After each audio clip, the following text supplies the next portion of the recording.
The Valorian Empire had ruled the stars for 12,000 years, and in all that time, no species had ever matched their beauty or their grace.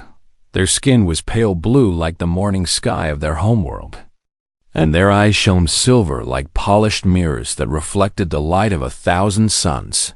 They stood taller than most species in the galaxy, their bodies slender and elegant, their movements flowing like water through a stream. The Valorians believed themselves to be the most perfect beings in all of creation, and for thousands of years, no one had dared to disagree with them. But perfection, as they were about to learn, could not last forever, as sickness had come to their people. A genetic plague that spread through their bloodlines like poison through water. At first, it had been easy to ignore. Just a few families here and there who could no longer produce children, but then it spread, and spread again, until the truth became impossible to deny. The Valorian Empire was dying, and no amount of technology or medicine could save them. The High Council gathered in the great chamber of the capital city, their faces grim as the scientists delivered their report. Without intervention, the Valorian species would be extinct within 3 generations. The news sent shockwaves through the empire, and panic began to spread among the people who had never known fear. Empress Valara sat upon her crystal throne and listened to proposal after proposal, each one more desperate than the last. Nothing worked, and nothing would work, until one scientist stepped forward with an idea that made everyone in the chamber gasp in horror. Hybridization, he said, was the only solution. The Valorians needed to merge their bloodlines with another species, one that was genetically compatible with their own. The council members shouted in outrage, calling the idea an abomination, a betrayal of everything their people stood for. But the Empress raised her hand, and silence fell over the chamber like a heavy blanket. She ordered the scientists to scan every known species in the galaxy, searching for one that could save her people. They searched for months, examining the genetic codes of thousands of different life forms. Most were incompatible, their biology too different from the Valorians to ever produce viable offspring. But then, in a distant arm of the galaxy, they found a small blue planet orbiting an average yellow star Earth. The natives called it, and the creatures who lived there called themselves humans. The genetic compatibility was nearly perfect, better than anyone had dared to hope. But when the council learned more about these humans, their horror only grew. The humans were a young species, barely a few hundred years into their exploration of the stars. They had fought countless wars against each other, killing millions of their own kind for reasons that seemed trivial and petty. They had polluted their own planet until it nearly died, and even now they struggled to undo the damage they had caused. Their lifespans were short, their technology was primitive, and their history was written in blood and fire. The council declared that merging with such creatures would be worse than extinction itself, but the Empress had made her decision, and her word was law. Announced that her eldest daughter, Princess Salara, would marry a human commander named Daniel Harris. The union would be the first step in saving the Valorian people, a bridge between 2 worlds that had never met. When Salara heard the news, she stormed into the throne room with fury burning in her silver eyes. She was the pride of House Velar, a princess who had been raised to believe that her bloodline was sacred and pure. They thought of marrying a primitive creature from a backwater world made her sick to her stomach. Mother, she said, her voice trembling with barely controlled rage, you cannot ask this of me. The Empress looked at her daughter with calm, steady eyes that revealed nothing of her own feelings. I am not asking, she replied. I am commending. Zealer felt as if the floor had dropped out from beneath her feet. She had always obeyed her mother, had always trusted that the Empress knew what was best for their people, but this was too much. This was a step too far. I have seen the reports on these humans, Salara said, and I know what they are. They are violent creatures who solve their problems with weapons and war. They are destroyers who care nothing for the worlds they Touch they are primitives who have barely learned to walk among the stars. How can you ask me to bind my blood to theirs? The Empress rose from her throne and walked down the steps to stand before her daughter. She reached out and took Sailara's hands in her own. Her grip gentle but firm. I know what you feel, she said softly, because I felt the same when I first learned the truth, but I have studied these humans more closely than anyone, and I have seen things that change my mind. You must go to Earth, my daughter, and see for yourself what I have seen. Only then will you understand why I have chosen this path. Saylara wanted to argue, wanted to scream and refuse and run away from this nightmare, but she saw something in her mother's eyes that she had never seen before. Something that looked almost like hope. Her younger sister Neria stood nearby, watching the exchange with wide, frightened eyes. She rushed forward and grabbed Sailara's arm, her voice high with panic. You cannot go to that horrible place, she cried. Those creatures will hurt you or kill you or worse. As Saylara looked at her sister and felt a wave of protective love wash over her. She was the eldest, and it was her duty to bear the burdens that others could not. If she refused this command, the Empress might choose Neria instead, and that was something Saylara could never allow very well. She said, turning back to face her mother, I will go to Earth and meet this human commander, but I will prove to you that these creatures are unworthy of our bloodline. I will return with evidence that this alliance is a terrible mistake, and when I do, you will find another way to save our people. The Empress smiled, but it was a sad smile that held secrets Saylara could not understand. Go then, she said, and see the truth with your own eyes. I only ask that you keep your heart open to what you might find. Saylara bowed her head in acceptance. Though her heart was full of anger and fear, she left the throne room and began preparing for the journey to Earth. As her ship lifted off from the surface of Valoria, she looked down at her beautiful homeworld and made a silent promise. She would never betray her people by accepting this marriage. She would never allow her sacred bloodline to be tainted by human blood. She would find a way to save her empire without sacrificing everything she believed in. But as the stars stretched out before her and the distance to Earth grew smaller with every passing moment, a tiny voice in the back of her mind whispered a question she could not answer. What if her mother was right? What if there was something about these humans that she did not yet understand? She pushed the thought away and focused on the mission ahead. She would meet this commander, Daniel Harris. She would prove that he was unworthy, and she would return home victorious. Nothing else was possible, and nothing else would be allowed. The Valorian diplomatic vessel broke through the clouds above Earth, and Princess Saylara pressed her face against the viewing window to get her first look at the human homeworld. She had expected something ugly, something gray and dying, a planet that reflected the violence of its inhabitants. But what she saw made her catch her breath in surprise. Earth was beautiful blue. Oceans stretched across the surface like vast sheets of crystal, and green forests covered the land in patches of emerald and jade. White clouds drifted lazily through the atmosphere, and snow-capped mountains rose up toward the heavens. For a moment, just a moment, Saylara forgot her anger and simply stared at the world below. Then she remembered why she was here, and her expression hardened once more. Beauty on the surface meant nothing when the creatures below were ugly in their souls. The ship descended toward a massive spaceport in a city called Geneva, where representatives from all of Earth's nations had gathered to welcome her. As the landing ramp lowered and Saylara stepped out onto human soil for the first time, she was immediately overwhelmed by the chaos around her. There were people everywhere, humans of all different colors and sizes and shapes, talking and laughing and shouting in a dozen different languages. Vehicles moved through the streets in streams of metal and glass, and the air was filled with sounds and smells that Saylara had never experienced before. It was loud and messy and completely unlike the perfect order of her homeworld. She wrinkled her nose in disgust and looked Around for the human, she was supposed to meet a man. Stepped forward from the crowd.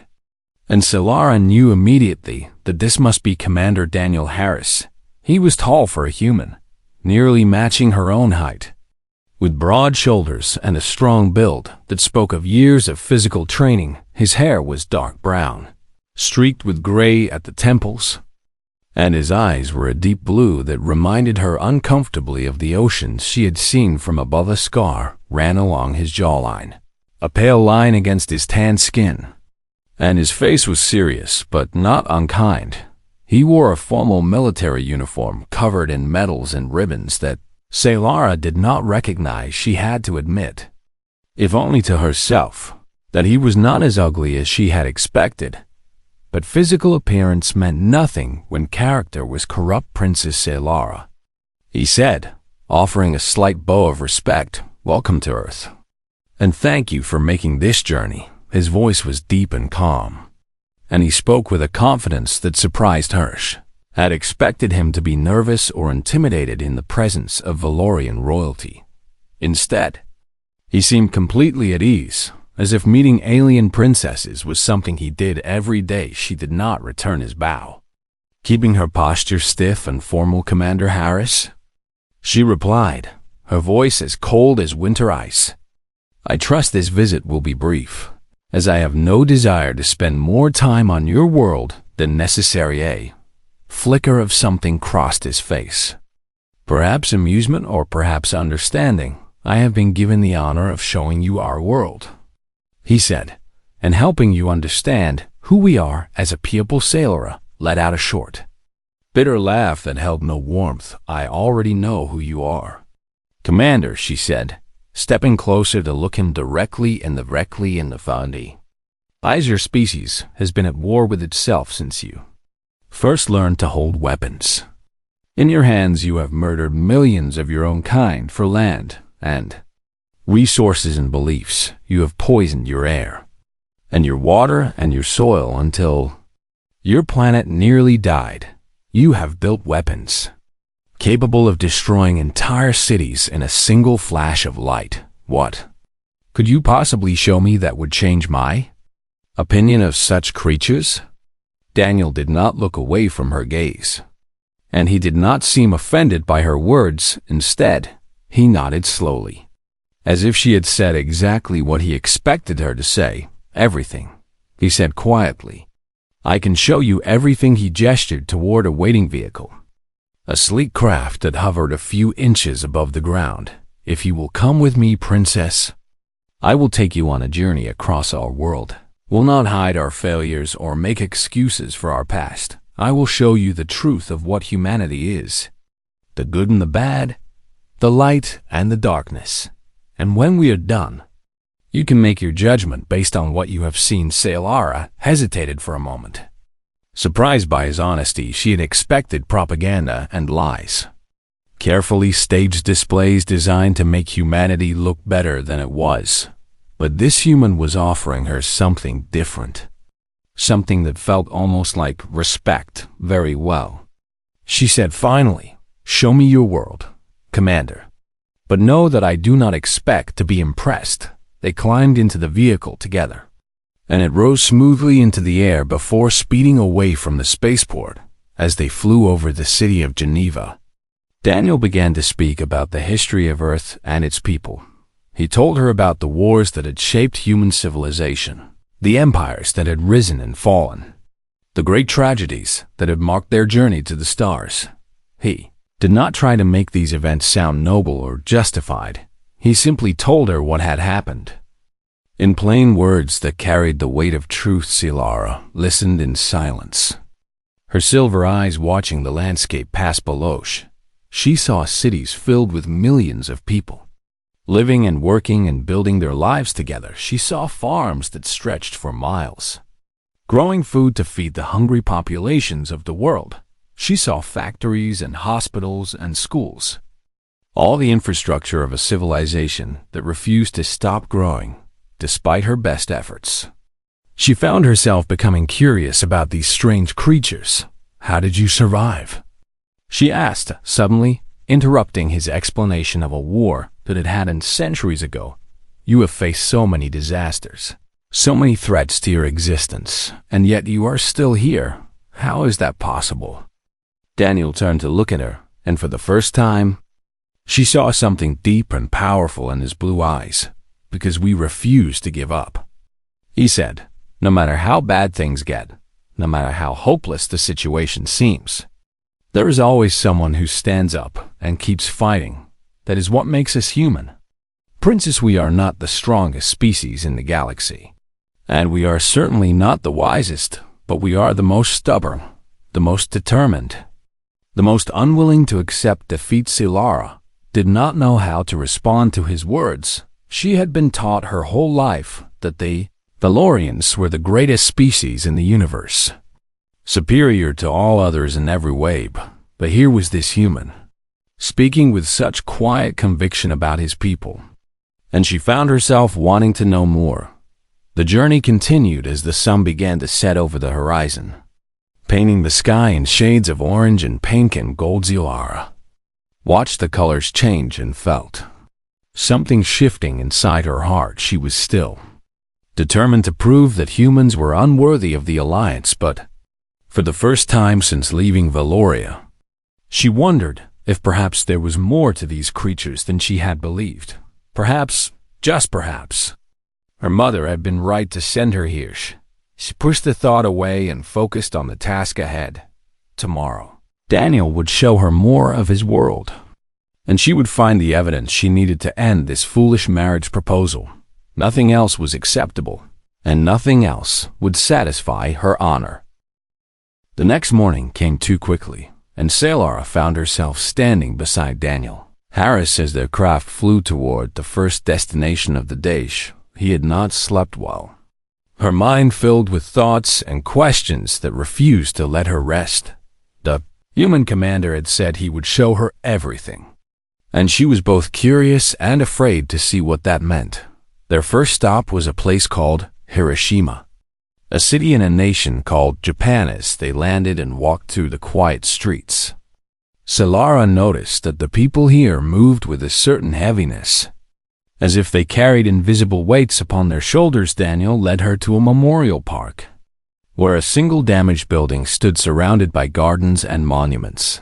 "This is the atomic bomb dome," he said, his voice low and respectful. "And on this ground, over 200,000 people died in a single moment." Solara felt her breath catch in her throat as Daniel explained what had happened here. Human beings had created a weapon of unimaginable power, a bomb that could turn an entire city to ash and fire, and then they had used that weapon against their own kind, against innocent people who had done nothing to deserve such a fate. The radiation from the blast had poisoned the survivors for generations, causing sickness and death long after the initial explosion. "Why are you showing me this?" she demanded, her voice harsh with anger and confusion. "This proves everything I said about your species. This proves that you are violent and cruel and dangerous." Daniel turned to face her, and his expression was calm but filled with sadness. "Because you need to see all of it," he replied. "The darkness and the light, the worst of us and the best of us. If I only showed you the good parts of humanity, you would never truly understand who we are." They traveled next to a place called Rwanda, where Solara learned about a genocide that had killed nearly 1 million people in just 100 days. Neighbors had turned against neighbors. Friends had become enemies, and the streets had run red with blood. She saw the memorials filled with bones and photographs, the faces of the dead staring out at her with empty eyes. Then they went to Cambodia, where another monster had risen and slaughtered millions of his own people.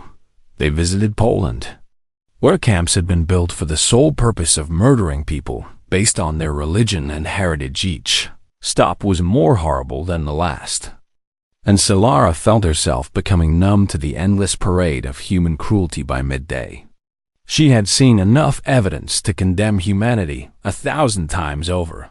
"These are the creatures your mother wants you to marry," she told herself. "These are the monsters she wants to bring into the Valorian bloodline." She turned to Daniel with fire in her silver eyes. "I have seen enough," she said. "Your species is exactly what I believed it to be, and I will not bind myself to such darkness." Daniel nodded slowly, as if he had expected this reaction. "We are not finished yet. Princess," he said, "you have seen our failures.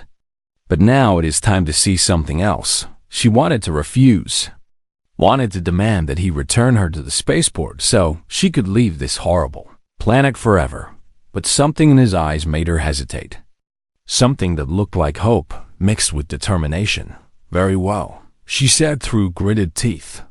"Show me what else you have." They flew across the ocean to a place called Louisiana, a region that had been devastated by a massive storm many years ago.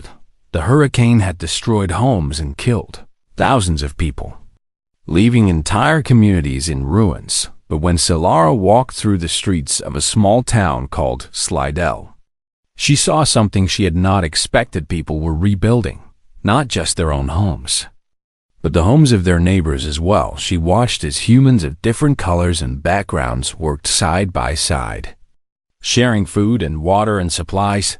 They laughed together and cried together. And when one person fell down, the others rushed to help them stand again. "Who are these people?"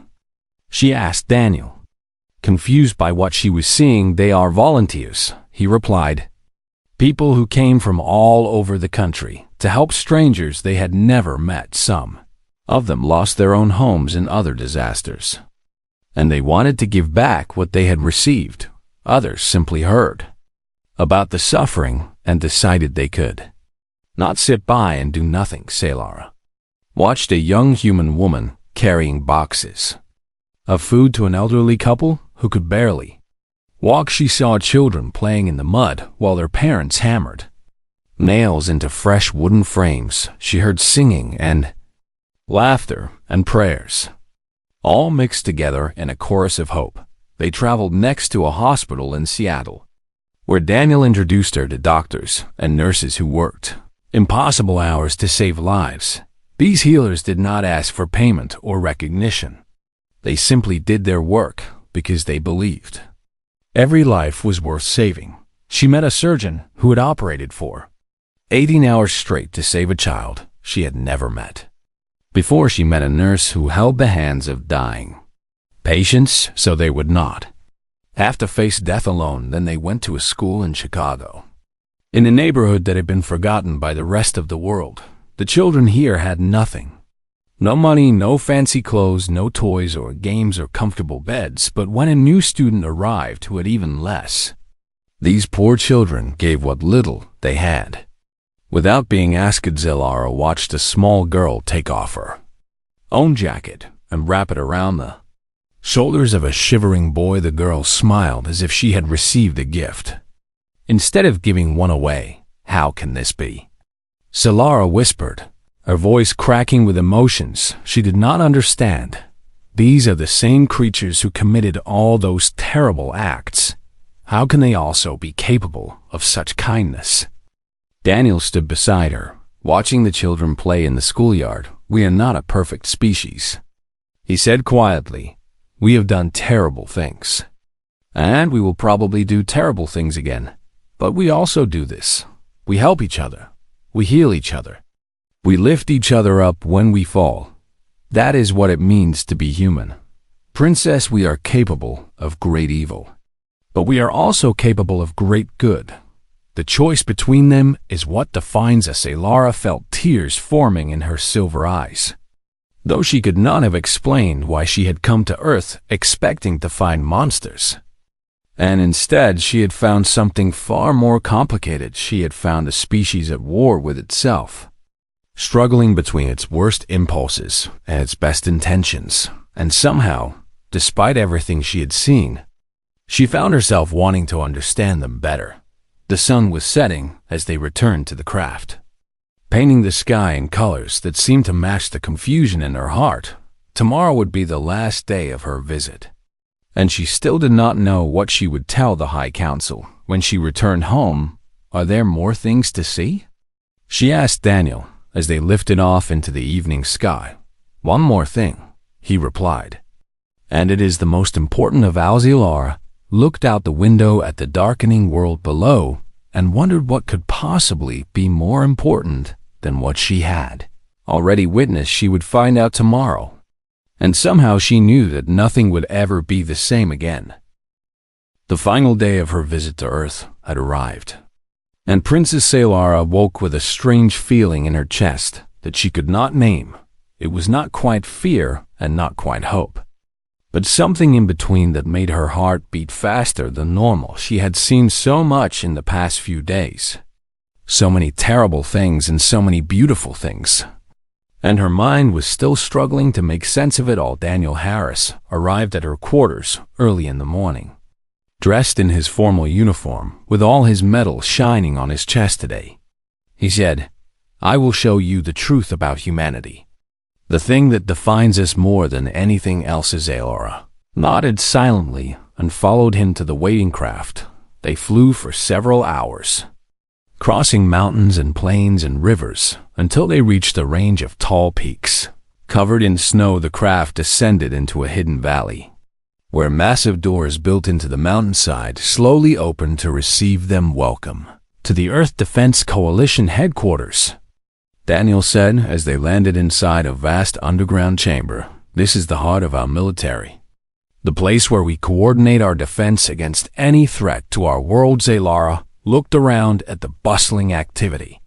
Soldiers and officers moving with purpose through corridors carved from solid rock. She had seen military bases on Valoria, but nothing quite like this. Nothing that felt so deep and protected and permanent. Daniel led her through a maze of hallways until they reached a set of heavy doors, guarded by 2 soldiers standing at attention beyond these doors. He said, his voice growing soft, "Is something I need you to see. Something that will help you understand why we are the way we are." The doors opened, and Saylara stepped into a chamber so large that she could barely see the far end. The room was long and wide, with high ceilings that disappeared into shadows far above. But what captured her attention was not the size of the chamber. It was the wall of black stone stretched from one end of the room to the other, nearly a mile in length, covered from top to bottom with names, millions of names, carved into the granite in letters so small that she had to step close to read them. The names went on and on, row after row after row, until they blurred together into a sea of loss that seemed to have no end. "What is this place?" she whispered, her voice barely audible in the silent chamber. Daniel walked beside her, his footsteps echoing in the emptiness.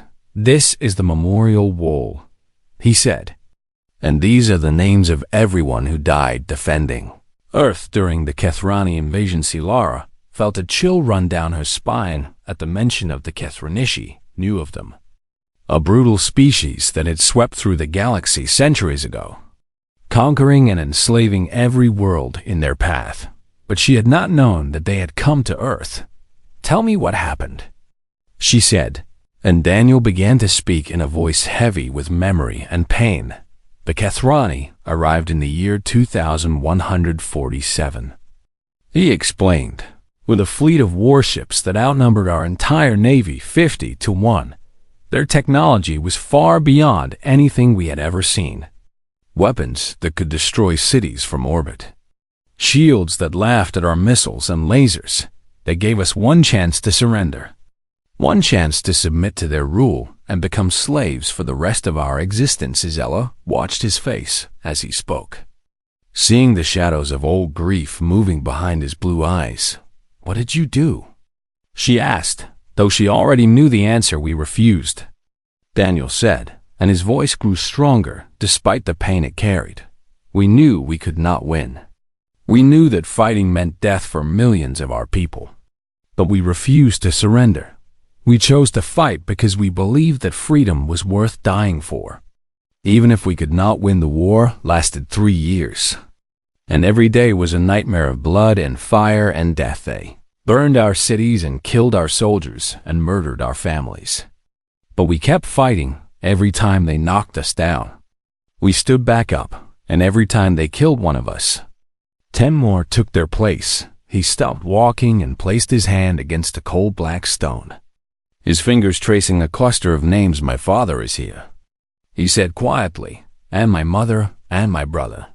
They all died in the Battle of Chicago, fighting to protect civilians who were trying to evacuate the city." Salara felt her throat tighten with emotion she could not control and hear. Daniel continued, moving his hand to another section of names. "Is my wife, Laura. She was a combat medic, the bravest person I ever knew. And she died pulling wounded soldiers from a burning hospital. She saved 31 lives before the building collapsed on top of her. And she never once thought about running away." The princess stared at the name carved into the stone. A name that had once belonged to a living, breathing woman who had loved this man. "Why did you show me this?" she asked, her voice breaking on the words. "Because this is who we are," Daniel replied, turning to face her with eyes that burned with quiet intensity. "We are not perfect, and we have done terrible things to each other throughout our history. But when the darkness comes, when the enemy is at our gates and all hope seems lost, we do not give up. We stand and fight, even when we know we cannot win. Because we believe that some things are worth dying for." He gestured to the endless wall of names stretching out behind them. 80 million soldiers died in that war, and 47 million civilians. We lost entire cities, entire nations, entire generations of our best and brightest. But we won, princess, against all odds and all reason. We won. The Kethrani had never faced a species like us, a species that refused to accept defeat, no matter how hopeless the situation. They expected us to break, to surrender, to give up and beg for mercy. Instead, we made them bleed for every inch of ground, every building, every life, and in the end, they were the ones who broke, not us. Alara stood in silence, surrounded by the names of the dead, and felt something changing inside her heart. She had come to Earth, expecting to find a species of violent primitives, creatures unworthy of the Valorian bloodline. Instead, she had found survivors, warriors who had faced extinction and refused to surrender. She thought about her own people, the Valorians who had lived in peace and comfort for thousands of years. They have forgotten what it meant to struggle, what it meant to fight for survival against impossible odds. They were dying, not from enemies, but from their own perfection, their own refusal to change and adapt. And here were the humans, imperfect and flawed and scarred by their own history, but alive because they never stopped fighting, never stopped hoping, never stopped believing that tomorrow could be better than today. "Your mother chose wisely," Daniel said, as if reading her thoughts. "She saw what I hope you can now see, that humanity is not perfect, but we are strong. We carry the weight of our history, the good and the bad, and we use it to push forward into the future. If we join our people together, that strength will become part of your bloodline." Tusilara looked at the man standing before her, this human commander who had lost everything and still found the courage to hope. She saw the scar on his jaw, the gray in his hair, the weight of loss in his eyes, and for the first time since arriving on Earth, she did not see a primitive or a savage. She saw a survivor. And she finally understood what that word truly meant. The Valorian diplomatic vessel emerged from hyperspace above the glittering world of Valoria, and Princess Salara stood at the viewing window, watching her homeworld grow larger with each passing moment. She had been gone for only 2 weeks, but it felt like a lifetime had passed since she had last seen those familiar purple oceans and golden forests. So much had changed inside her heart that she barely recognized herself anymore. The ship descended through the atmosphere and landed at the Royal Spaceport, where a delegation of servants and guards waited to escort her to the palace. Her sister Neria was among them, rushing forward with worry written across her beautiful blue face. "Lara," she cried, embracing her older sister tightly. "I have been so worried about you among those horrible creatures. Tell me you are unharmed. Tell me they did not hurt you or corrupt you with their violent ways." Lara returned the embrace, but said nothing. Her mind already focused on the task ahead. She had a report to deliver to the High Council. And she knew that what she was about to say would shock everyone who heard it. The great chamber was already filled with council members when Saylara entered, her silver robes flowing behind her like water. The Empress sat upon her crystal throne at the far end of the room. Her expression calm and unreadable. Every eye in the chamber turned to watch the princess as she walked to the center of the floor and stood before the assembled leaders of her people. The D's head counselor, an elderly Valorian named Torvan, rose from his seat and addressed her in a voice that echoed through the chamber. Princess Saylara of House Velar, we have awaited your report with great anticipation. You were sent to Earth to evaluate the humans and determine whether they are worthy of joining their bloodline with ours. Please tell us what you have learned. Saylara took a deep breath and began to speak. Her voice, steady and clear, I traveled to Earth expecting to find savages, she said, and I expected to find a species unworthy of our bloodline. A race of violent primitives who would only bring darkness to our people. I expected to return with proof that this alliance was a terrible mistake. The council members nodded in approval, clearly expecting her to confirm their worst fears about humanity. Narya smiled from her position near the throne, proud of her sister for standing firm against the proposed marriage. But then Saylara said the words that changed everything. I was wrong. The chamber fell silent, so quiet that the sound of breathing seemed almost deafening. Council members stared at each other in confusion, unable to believe what they had just heard. Neria's smile faded into an expression of shock and horror. Even the Empress leaned forward slightly, her calm mask finally showing a crack of surprise. The humans are everything we believe them to be, Saylara continued, not giving anyone time to interrupt. They are violent and flawed, and they have committed atrocities that would shame the darkest chapters of our own history. They have waged war against each other for thousands of years, and they have built weapons capable of destroying entire worlds. They have poisoned their own planet and murdered their own people for reasons that defy all logic and reason. She paused, letting the weight of her words sink in. But they are also something we are not. The Empress spoke for the first time, her voice cutting through the stunned silence. And what is that, daughter? Saylara lifted her chin and met her mother's gaze with silver eyes that burned with conviction. They are unbreakable, she declared, and they have faced annihilation more times than we can count, both from within and from without. And they have refused to die. They carry their scars not as marks of shame, but as proof of survival. They learn from their failures. They remember their dead, and they never stop fighting. She turned to address the entire council, her voice growing stronger with each word. Our empire is dying, and we all know it. The genetic plague is spreading through our bloodlines, and within 3 generations, there will be no Valorians left in the galaxy. We have lived in peace and prosperity for so long that we have forgotten what it means to struggle. We have forgotten what it means to survive. She thought of Daniel Harris standing before the memorial wall, his hand touching the name of his dead wife. She thought of the millions of names carved into black stone, each one representing a life given in defense of freedom. She thought of the volunteers rebuilding homes in Louisiana, the doctors saving lives in Seattle, the children sharing their coats in Chicago. The humans have not forgotten, she said, and it is written into their very souls. They know what it means to face impossible odds and refuse to surrender. They know what it means to fall down and get back up, over and over again, until victory is achieved or death takes them. If we join our bloodlines with theirs, we will not be diluting our heritage. We will be strengthening it with something we have lost, something we desperately need if we are to survive as a species. The chamber erupted in chaos as council members shouted at each other, some in agreement and some in outraged opposition. Torvan pounded his staff against the floor, trying to restore order, but no one was listening. Neria stared at her sister with tears streaming down her face, feeling betrayed by the one person she had trusted most.